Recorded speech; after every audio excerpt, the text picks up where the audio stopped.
In this lecture, we have to learn block diagram of microcomputer. A computer or a microcomputer mainly consists of three components, namely microprocessor or the CPU, second memory, and third input-output devices.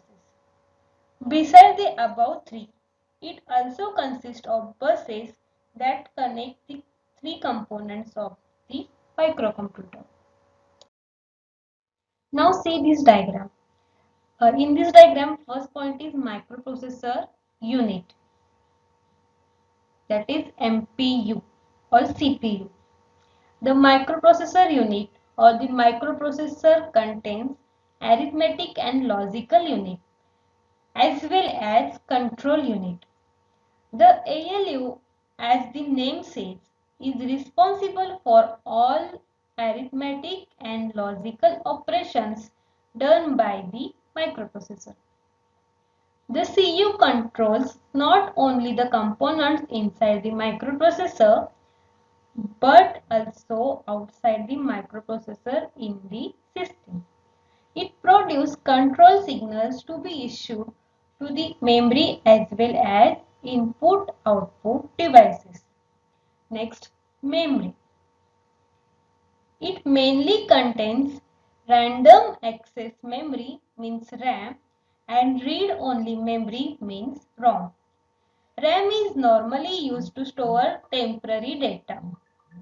RAM is volatile, that is, the data is lost as soon as the supply goes off. ROM is used to store permanent data as it retains data even after the system is switched off. Hard disk and CD are various examples of ROM. Next, input-output devices. Keyboard and, for example, keyboard and display. Each input device or output device normally works at a very slower speed. Also, each input or output device follows a different method of data transfer. Hence, for each input or output device, a separate interface is required. As shown in this figure, keyboard interface to interface the keyboard to microprocessor unit, and similarly display interface to interface display to the microprocessor unit. Next, buses. To connect the different components of a microcomputer, we need various connections.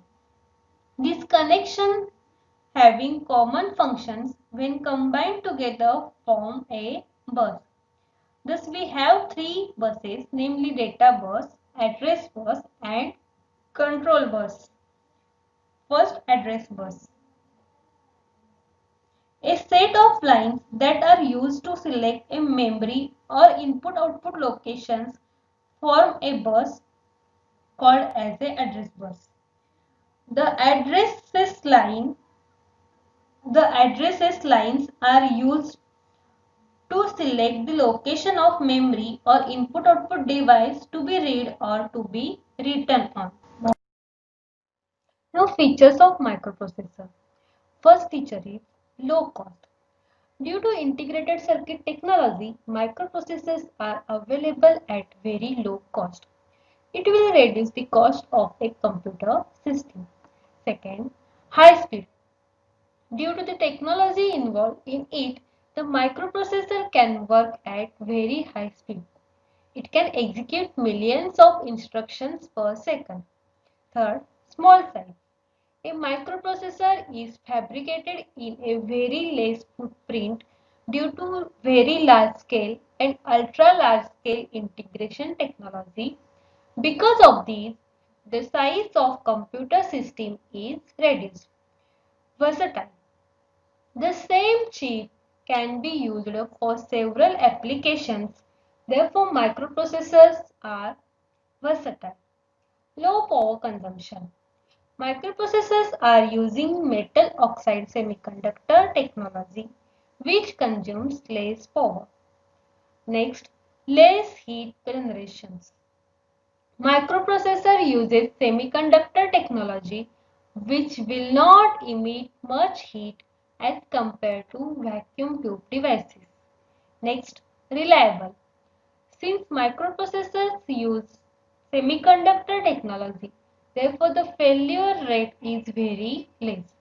Hence, it is very reliable. Next, portable. Due to the small size and low power consumptions, microprocessors are portable.